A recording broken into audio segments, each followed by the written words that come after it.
far are you going to take it down with 182 company traffic? Waiting for departure. Probably about 3 to 4 miles. Okay. Exactly. And the time will be... PSA 182 cleared to land. 182 is clear to land. seconds. The tone, the time... Tower, we're going down. This is PSA. Okay, we'll call you equipment for you. Exactly.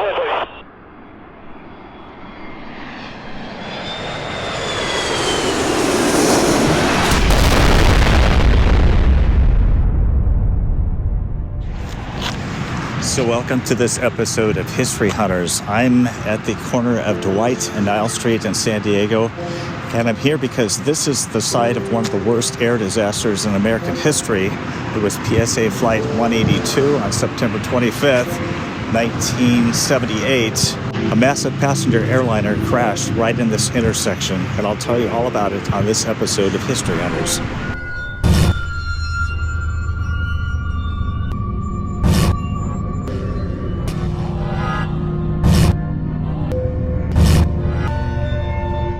Monday, September 25th, 1978 was a beautiful sunny day in California.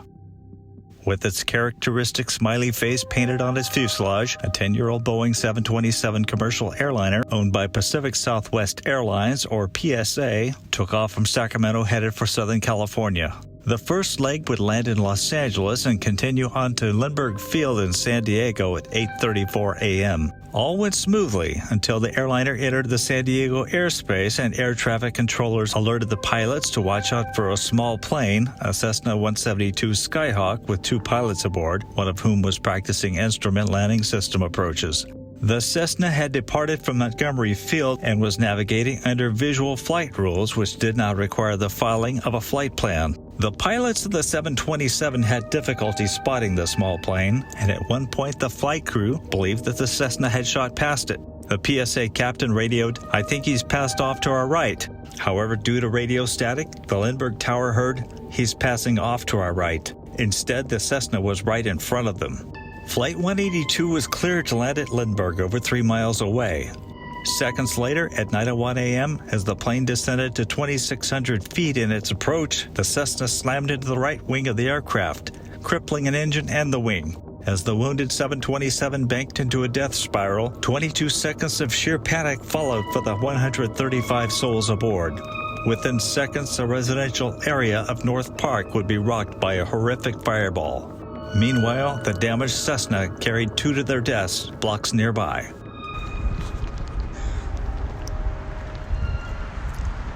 Now, it was somewhere over to the north of us that the PSA flight crashed with a Cessna.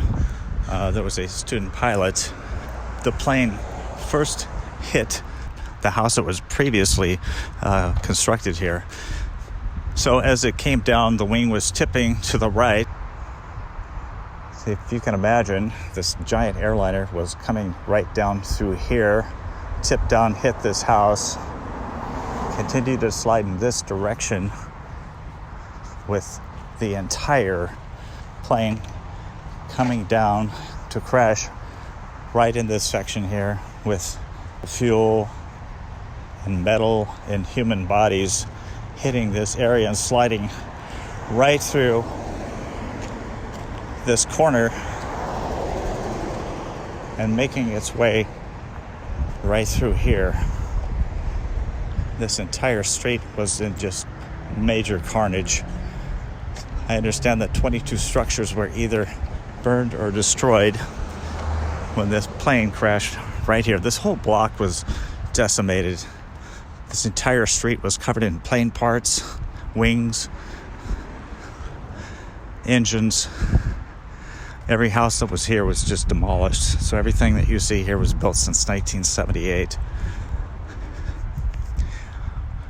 There were 135 souls aboard. The air crash resulted in a total of 144 deaths, including the 2 on the Cessna, including everybody on board, the pilots, the PSA crew, and there were 7 individuals here on the ground who were also killed when their houses were slammed by this massive airplane.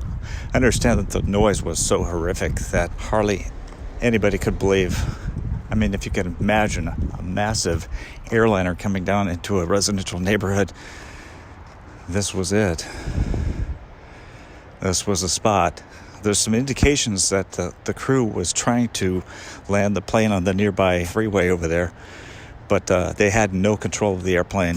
The Cessna actually struck the right wing of the plane, rendering it completely inoperable. The plane was trying to land over at Lindbergh Field. It's kind of a difficult airport to land at, but I believe that the disaster was bounded here by Boundary Street.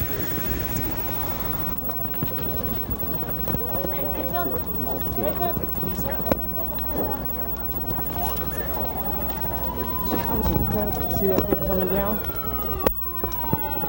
Huh? Key to the car. Tell him to get the mic.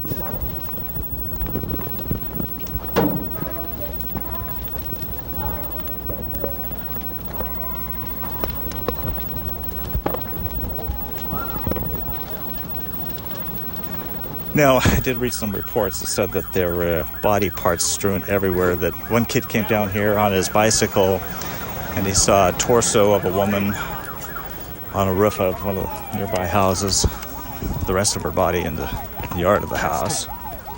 So this would have been, this house here was probably also in the line of fire as well. And these houses here were built after the crash because everything here was demolished. I would imagine this house here on Boundary Street saw the disaster. The police actually shut down this site for a year as they cleaned up the debris, the environmental hazard, and the body parts.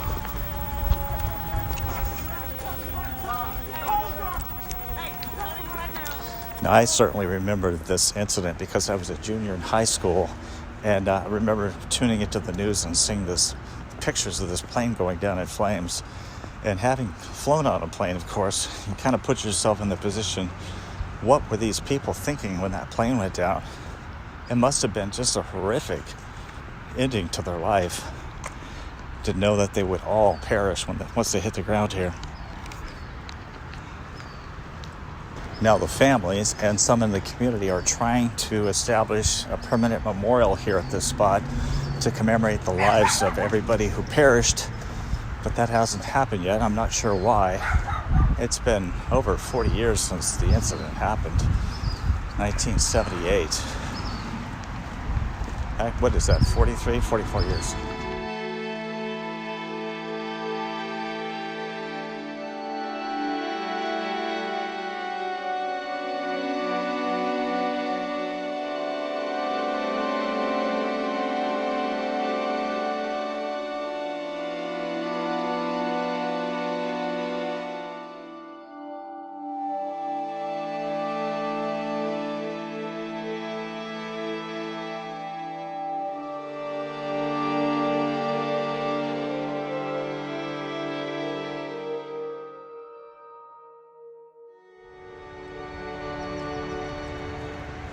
I don't think there's too many buildings on this side of the street that were here at the time have remained, but some of them are. That old white house over there looks like a little bit like a castle. It was here at the time as well. It's hard to imagine the carnage that took place here on that morning. I remember tuning into TV at that time and just seeing the smoke and the fire and thought, my God, the people on the ground, what they must have endured as well.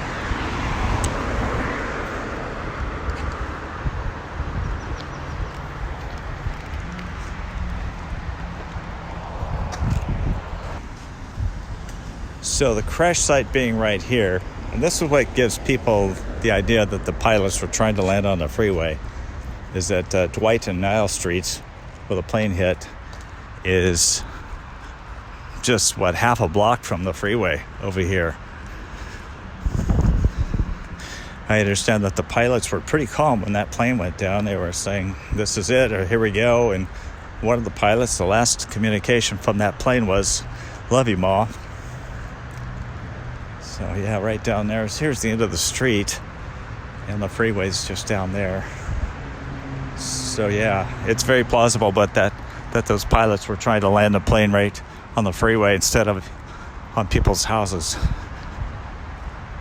What a horrible event.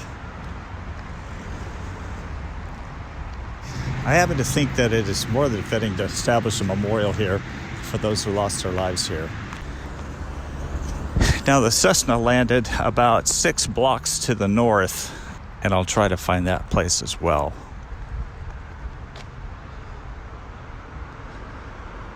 So the other part of the tragedy on September 25th, 1978 was the fact that 2 people aboard a Cessna crash landed and were killed in the street. Now that Cessna landed right here on Polk Avenue, just west of 32nd Street. Right here is exactly where the plane landed, in the street, killing 2 people on board right here. This house looks pretty much the same. Some additions have been taking place since 1978, but most of the wreckage of the plane landed right here. The fuselage landed here. There were other parts of the plane that broke up and were scattered across several acres of property here. But right here at 3178 Polk Street, that's where that Cessna went down. We're about 6-7 blocks north of the crash site. And again, we're very close to the freeway. They say the accident was blamed on 3 parties. The air controllers were not kind of keeping task on keeping that Cessna away from that jetliner. And then the crew said that they thought that the Cessna actually passed by them to the right. That wasn't the case. Of course, the Cessna was right in front of them. And then the Cessna pilot was being trained. He was being instrument trained at a major airport. That has since stopped, but they had him set for a course that they did not follow, and if they had followed it, there would not have been a mid-air collision that would have resulted in so many deaths that day. But I want to thank you so much for joining us on this sad episode of History Hunters. We hope that we're not afraid to fly in airplanes because of it. We would ask you to give us a comment and a like, and always subscribe to our channel. Thank you.